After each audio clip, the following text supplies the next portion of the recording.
Hey, what's up? Welcome back to Age 40 Years. My name is Greg, as always, and I am going to be doing another tasting in this video. So it is officially Monday of Masters Week, and I am excited. I got my Masters hat on.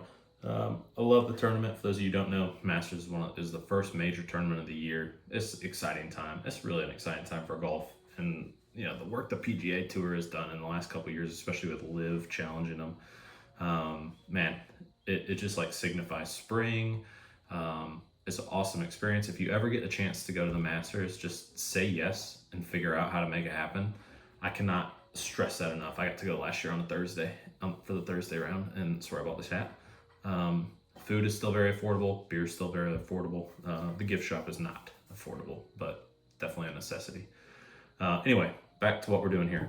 Just a reminder, if you would, it really helps me if you would like or subscribe to this channel. It helps me if you would comment on the video and also give me any feedback you have. It's helping me get a little bit better. It's also helping to see, am I crazy on some of these? I had a YouTube short about Elmer T. Lee recently that I got some interesting feedback on. So I enjoy reading the comments and replying and interacting with y'all. Today, going to be doing a new distillery. So we're going to be reviewing 1792 Bottled in Bond. This is a single barrel pick by Bottles Beverage Superstore here in Columbia, South Carolina. Take a look there. I like this. I like the story on the back here that Bardstown. This is made in Bardstown, Kentucky by Barton 1792. But what I like about the story is, in 1897, for those of you who don't know about Bottled in Bond, the Bottled in Bond Act revolutionized the quality of American whiskey. Bourbon labeled Bottled in Bond guaranteed drinkers high quality whiskey made by a legitimate distiller. Carrying on that tradition, this well-aged bourbon from barrels all filled during the same season was bottled exactly 100 proof for a bold taste and lingering finish. A testament to the Bottled in Bond Act established over a century ago. Now, what does the Bottled in Bond Act do? It requires that you age it in a bonded warehouse, you age it a minimum of 4 years, you distill it in a single season, so either January through June or July through December of the same year.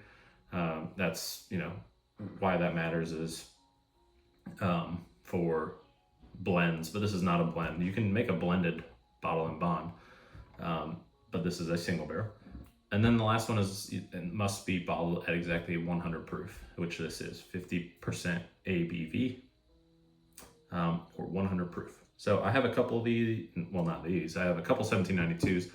I've gone through a few of their bottles. Their standard one is the red label.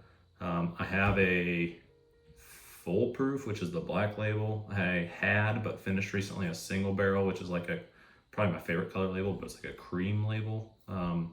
There's a 12-year I've not been able to get my hands on. There's a sweet wheat that's pretty good. And then the yellow label is the Bottled in Bond. So we're gonna go ahead and nose it, test it, see what we think.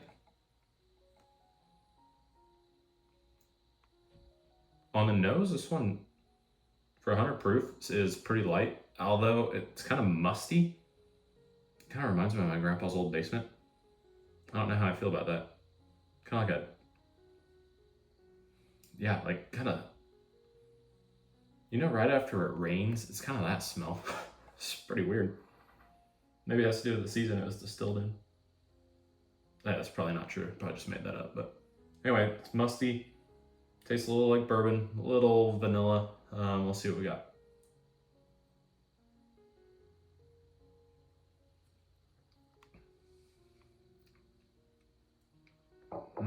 Palate's good. Palate is caramely. I mean, that is real caramely. A little bit of vanilla, a little hint of oak in there. Not overly spicy for the 50% or 100 proof. Really not overly spicy at all. But that's just like straight up caramel flavor, a little bit of vanilla. Like I said, it definitely has some oak profile at first when it hits your tongue. But, I would say the predominant flavor is caramel, which I think, I could be wrong, but I think that 1792 is like mainstay. That's what they're famous for, is that kind of caramely taste in there. And this is certainly no different.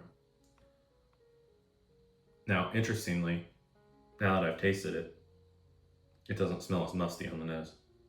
And that's probably because I tasted it. But now on the nose, I get a little bit more of the oak. But that first one, I swear, Smelled like my grandpa, who passed away years ago, but smelled like his old basement that I used to go down and mess around in. I was actually afraid of it because it was old, had real, I'm 6'2", had really short ceilings, and I was afraid that there was somebody down there just because of how it smelled, and it's just creepy. Not a lot of lighting, like the old light bulb with the pull cord. Not a lot of fun, but I don't really smell it now.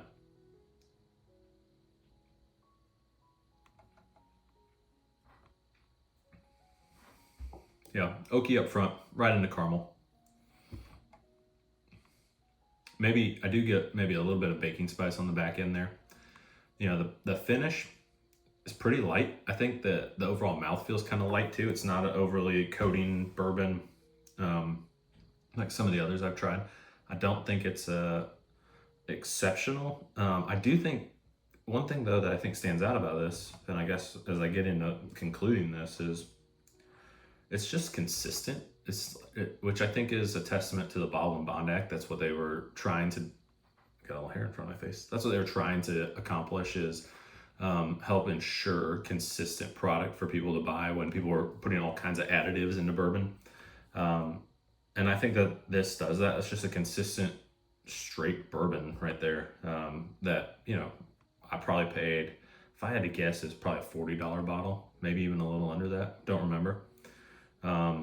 But for a shelfer, I would keep this one on the shelf. I would try more single barrels. I think it's not bad for that price point particularly. I do think I wish it wasn't as thin as it is, but I do tend to like stuff a little bit higher proof, which is then not watered down as much. So maybe that's what I'm comparing it to. But a good start for trying some of the 1792s on here. I think at some point I'd like to do a lineup of them, so maybe get 3 or 4 of them and try and do a blind and just seeing what we think. And I'd like to include the red one, which I don't currently have. That's just their standard. I think that it's just their standard small batch bourbon, but I'd like to try that. But Bottle and Bond, $40. Interesting nose, good palate, light finish. I'd say it's probably like on the take scale, a 6.5, maybe 6.5. But at the price point, I think it's worth keeping up the attempt to find some of the single barrels. So with that, it's another tasting with myself, Greg, and age 40 years. And I'd ask you please drink responsibly, and cheers.